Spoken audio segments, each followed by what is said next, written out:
자, 그래서 무역과 관련된 부분들은 요 정도로 보면 되는데, 그러니까 최근 이슈가 되고 있는 무역의 형태, 그러니까 무역에 대한 범위를 점차 확장하고 있는 추세란 얘기예요. 그래서 그런 추세에 있어서 우리나라에서도 정책적으로 무역의 범위나 또는 무역의 대상에 대해서 좀 더 폭넓게 인정하고 있다. 그죠? 그 추세 중에 가장 대표적인 것 중에 하나가 뭐냐면 범위로 봤을 때 서비스 무역이라고 볼 수가 있는 거죠. 서비스 무역.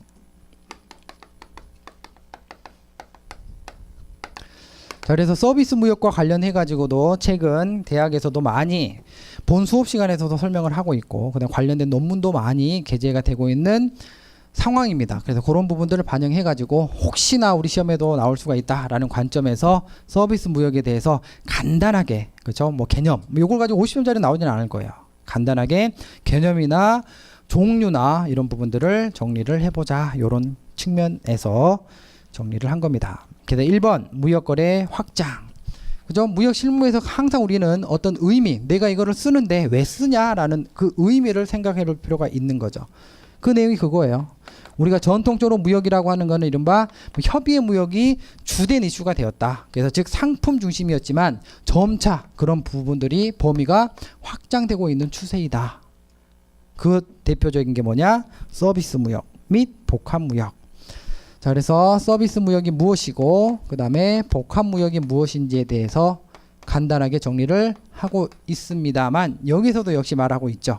하지만 명확하게 서비스 무역이 무엇이냐, 복합 무역이 무엇이냐라고 하는 법률적 개념으로 제정되어 있지 않지만 우리는 이렇게 정리를 할 수 있다. 쓰시면 돼요. 그래서 1번의 상품 무역에서 서비스 무역으로 점차 확대되고 있고, 2번 서비스 무역이란 결국 그거죠. 상품 무역 이외의 서비스 업과 관련된 국제 무역, 뒤에서 재정리하겠고요. 복합 무역은 뭐냐? 유형의 제약뿐만 아니라 여객 운송, 보험 등 서비스 플러스 기술까지 동그라미 치면 되겠네요. 총체적 동그라미 치시고요. 결합한 무역을 얘기를 한다. 마지막 줄에 무역의 대상은 기존 상품 무역의 한계를 뛰어넘어 상품뿐만 아니라 서비스, 기술, 인력 등 생산 요소를 모두 포괄한 개념을 이른바 복합 무역이라고 한다. 그래서 우리가 굳이 암기를 위해서 정리를 한다면 서비스 무역이라고 하는 거는 단순 상품뿐만 아니라 서비스, 즉 서비스가 거래의 대상이 된다, 이런 개념이 되는 것이고, 복합 무역이라고 하는 거는 상품, 서비스뿐만 아니라 기술 등 모든 걸 포함한 형태를 복합 무역, 그걸 이렇게 우리가 굳이 정리를 하려면 할 수가 있겠죠. 그렇죠? 하지만 이슈가 되는 것들은 서비스 무역 중심으로 많은 연구가 이루어지고 있다. 그 다음에 4번, 5번, 6번 가로 하나 치시고, 그래서 이런 개념도 많이 다뤄지고 있기 때문에 간단하게 개념적 정리만 해 두었습니다. 해외 직구 많이 아시죠? 그래서 개인이 자가 사용을 위한 목적으로 전자 상거래나 통신 판매 방법에 따라서 해외에서 직접 물품을 수입하는 것을 해외 직구라고 얘기를 한다. 그래서 해외 직구가 점차 늘어나고 있는 추세이다라고 하는 거. 그 다음에 5번에 나와 있는 전자 상거래는요, 해외 직구하고 4번과 6번의 개념은 같이 묶으시면 됩니다. 해외 직구, 어떻게 보면 방향성 관점에서 정리를 해 놓은 거예요. 해외 직구라고 하는 거는 개인이 해외에서 직접 자기가 살 목적으로 구입을 하는 것, 해외 직판이라고 하는 건 해외 직접 판매를 하는 것. 그래서 방향성 관점에서 정리해 놓은 것이고, 전자 상거래는 뭐냐면 수단적 관점이에요. 수단. 그죠? 그러니까 해외 직구나 해외 직판이 전자 상거래라고 하는 수단을 이용해 가지고 직구나 직판이 이루어집니다. 근데 이게 4번, 5번, 6번 이렇게 했다라고 해서 이거를 동일한 개념으로 구분을 해 놓은 거야, 이런 오해는 하면 안 되고요. 그래서 직구, 전자 상거래. 그래서 전자 상거래란 물품의 주문이나 결제, 거래의 전부 일부가 전자문서에 의해서 처리되는 상거래를 말한다. 그 다음에 해외 직판, 한국 판매자가 국경을 넘어가서 해외 소비자에게 물건을 파는 것으로 우리가 역직구라고 하는 거 뉴스에도 많이 등장하죠. 그렇죠? 그래서 우리나라에서는 특히 역직구의 활성화 또는 해외 직판 지원을 해서 엄청나게 제도적인 지원을 하고 있습니다. 그 다음에 2번 서비스 무역. 그래서 서비스 무역에 대해서 좀 더 구체적으로 정리를 해 놓은 거예요.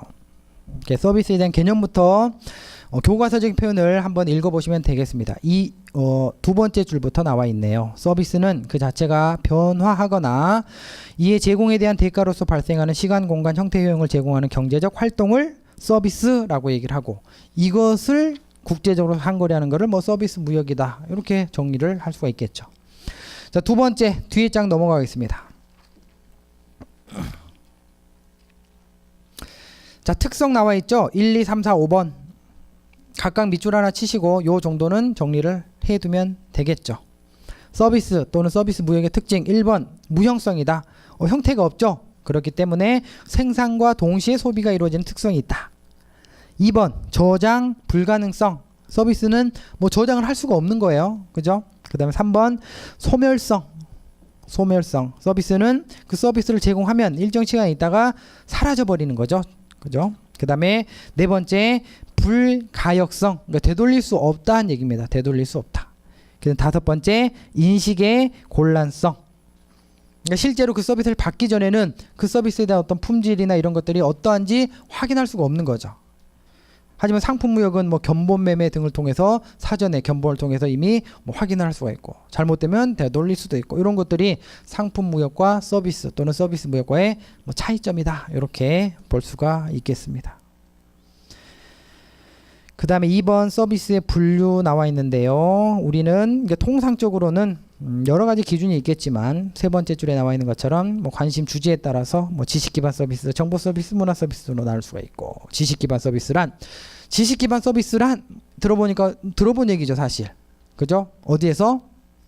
그러니까 대외무역법에서 물품 등의 수출입을 무역이라고 한다. 그죠? 그래서 그 물품 등이라고 하는 게 물품과 용역과 전자적 형태 무채물 이렇게 했죠.